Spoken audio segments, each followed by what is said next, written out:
പ്രിയമുള്ള സഹോദരന്മാരെ, കഴിഞ്ഞ നമ്മൾ അൽ ബഖറ സൂറത്തിലെ 11-ാമത്തെ ആയത്ത് നമ്മൾ ചർച്ച ചെയ്തു. ഇനി നമ്മൾ 12-ാമത്തെ ആയത്തിൽ എന്താണ് നമ്മളോട് പറയുന്നത് നോക്കൂ.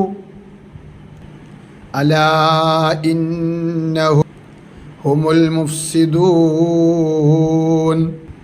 വലാകിൻ ലാ യശ്ഉറൂൻ.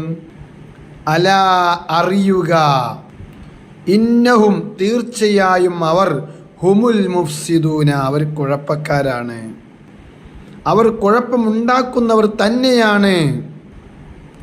വലാകിൻ ലാ യശ്ഉറൂൻ, പക്ഷേ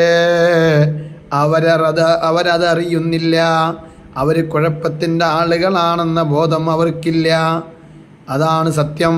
അതുകൊണ്ട് മുനാഫിക്കുകളുടെ ലക്ഷണമാണ് അവർ